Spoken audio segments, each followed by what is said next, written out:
شروع اللہ کے نام سے جو بڑا مہربان نہایت رحم والا ہے۔ حضرت جابر رضی اللہ تعالیٰ عنہ سے روایت ہے کہ نبی کریم صلی اللہ علیہ وآلہ وسلم اس وقت تک نہیں سوتے تھے جب تک سورہ الف لام میم سجدہ جو 21ویں پارے میں ہے اور تبارک الذی بیدہ الملک نہ پڑھ لیتے۔ حضرت ابو ہریرہ رضی اللہ تعالیٰ عنہ سے روایت ہے کہ رسول اللہ صلی اللہ علیہ وآلہ وسلم نے ارشاد فرمایا،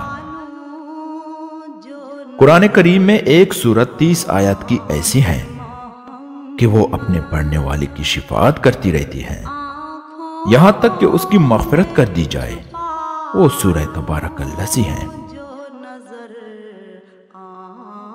حضرت ابن عباس رضی اللہ تعالیٰ عنہ سے روایت ہے کہ کسی صحابی نے ایک قبر پر خیمہ لگا دیا۔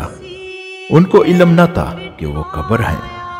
اچانک اس جگہ کسی کو تبارک الذی آخر تک پڑھتے ہوئے سنا تو نبی کریم صلی اللہ علیہ وآلہ وسلم سے آ کر عرض کیا کہ میں نے ایک جگہ خیمہ لگایا تھا، مجھے معلوم نہ تھا کہ وہاں قبر ہے۔ اچانک میں نے اس قبر میں کسی کو سورہ تبارک الذی آخر تک پڑھتے ہوئے سنا۔ نبی کریم صلی اللہ علیہ وآلہ وسلم نے ارشاد فرمایا، یہ سورت اللہ تعالیٰ کے عذاب سے روکنے والی ہے اور قبر کے عذاب سے نجات دلانے والی ہے۔ حضرت ابن مسعود رضی اللہ تعالیٰ عنہ فرماتے ہیں کہ قبر میں آدمی پر پیروں کی طرف سے عذاب آتا ہے تو اس کے پیر کہتے ہیں کہ میرے طرف سے آنے کا کوئی راستہ نہیں، کیونکہ یہ سورہ ملک پڑھتا تھا۔ پھر وہ سینے یا پیٹ کی طرف سے آتا ہے تو سینہ یا پیٹ کہتا ہے میری طرف سے تیرے لیے آنے کا کوئی راستہ نہیں ہے، کیونکہ یہ سورہ ملک پڑھا کرتا تھا۔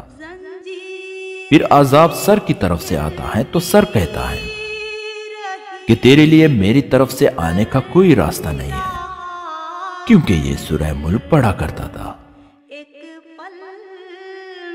حضرت عبداللہ بن مسعود رضی اللہ تعالیٰ عنہ فرماتے ہیں کہ یہ سورت قبر کے عذاب کو روکنے والی ہے۔ تورات میں اس کا نام سورہ ملک ہے۔ جس شخص نے اس کو کسی رات میں پڑھا اس نے بہت زیادہ ثواب کمایا۔